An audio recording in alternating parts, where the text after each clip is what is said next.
क्या कौवा मुस्तकबिल के बारे में जानता है? कौवे के बारे में कई किस्म के इंकशाफात और गुमान किए जाते हैं। जैसा कि आप सभी ने अक्सर सुना होगा कि कौवा आने वाले वक्त को पहले से जान लेता है, और अगर कौवे घर की छत पर या घर की दीवार पर आकर एक दूसरे से लड़ पड़े या झगड़ने लग पड़े, तो उससे उस बात का गुमान किया जाता है कि उस घर पर कोई बुरा वक्त आने वाला है, क्योंकि कौवों का एक दूसरे से लड़ना झगड़ना अच्छा नहीं समझा जाता। उसी तरह अगर दोपहर से पहले कौवा आपके घर की दीवार या छत पर अकेला बोलना शुरू कर दे, तो ये समझा जाता है कि आने वाले दिनों में आपके लिए कोई खुशखबरी है। आपकी दौलत में इजाफा हो सकता है, आपके रोजगार में इजाफा हो सकता है, आपको खजाना मिल सकता है, आपको कोई बड़ी कामयाबी मिल सकती है। या बाज़ लोग ये भी गुमान करते नजर आते हैं कि उस घर में कोई मेहमान आने वाला है। अगर कोई कौवा अचानक मुंह में रोटी का टुकड़ा लिए नजर आ जाए तो समझे कि आपकी कोई बड़ी ख्वाहिश पूरी होने वाली है।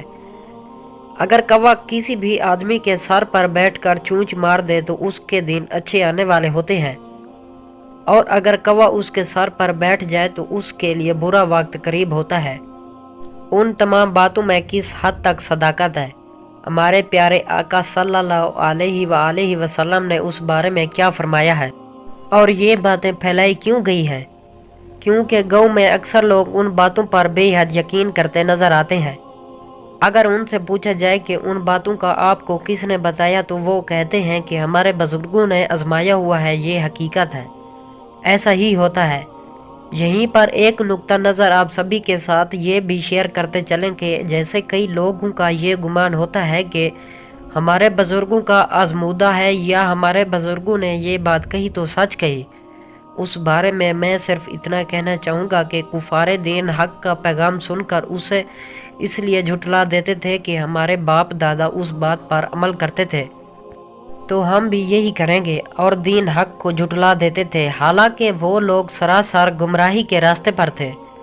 वैसे तो और भी बहुत सारे परिंदे हैं जो घरों पर आते हैं, तो ज़्यादातर लोग कौवे के बारे में ही ऐसे सवालात क्यों करते हैं? उन सब सवालों के जवाब आप सभी के साथ शेयर करने से पहले आपके साथ कौवे की हिस्ट्री आप सभी के साथ शेयर करते चलें कि आखिर इस परिंदे की क्या हिस्ट्री है, जिससे आपके लिए आज के टॉपिक को समझना और भी आसान हो जाएगा। कौवा बहुत चालाक परिंदा होता है, इसकी नज़र बहुत तेज़ होती है, जो उसे खुराक और दुश्मनों से आगाह करती है। ये कौवा ही वो वाहिद परिंदा है जिसने इंसान को मुर्दा दफन करना सिखाया, इंसान की लाश को मिट्टी में दफनाना सिखाया, और ये वो परिंदा है जिसे हज़रत नूह अलैहिस्सलाम ने सबसे पहले ज़मीन का जायज़ा लेने के लिए कौवे को भेजा। लेकिन ये उसकी बदकिस्मती कहें या कुछ और, जब उसने ज़मीन पर मुर्दार देखा तो उसी को खाने बैठ गया। यही वजह है कि उसे खौफ की बद्दुआ दी गई, और उसी वजह से ये इंसानी आबादी से हरासां रहता है, इंसानों से चूकना रहता है।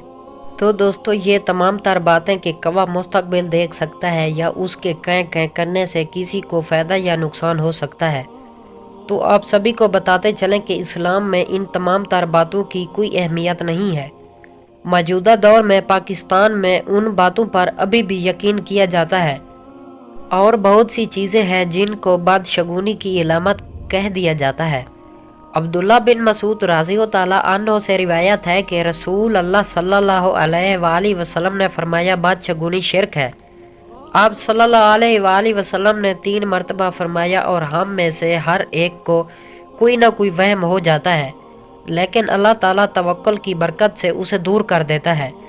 आखिर मैं आपको एक बात बताना ज़रूरी समझता हूँ कि सिर्फ अपने अल्लाह पर यकीन कामिल कर लें, मुकम्मल तवक्कुल रखें, और जो कुछ भी होता है कि जो कुछ भी होगा और वो ही अल्लाह की तरफ से होगा। जब आपका यकीन पुख्ता हो जाएगा, तब इंशाल्लाह आप उन सब चीज़ों तो हम परस्ती बदशगुनी बदअतकादी से इंशाल्लाह निकल जाएंगे। यकीन करें, ज़िंदगी हल्की फुल्की महसूस होना शुरू हो जाएगी, जिसकी शर्त सिर्फ ये है कि रब्बे ज़ुल जलाल पर मुकम्मल एतकाद, यकीन और तवक्कुल रखें। दोस्तों, इस तरह की मज़ीद उर्दू कहानियाँ और इस्लामी वाक़ियात की वीडियोस देखने और सुनने के लिए हमारे यूट्यूब चैनल उर्दू कहानियाँ को सब्सक्राइब ज़रूर करें, ताकि आपको हमारे इस चैनल पर उर्दू कहानियाँ और इस तरह की इस्लामिक वाक़ियात की वीडियोस फौरी मिलती रहें इस चैनल पर।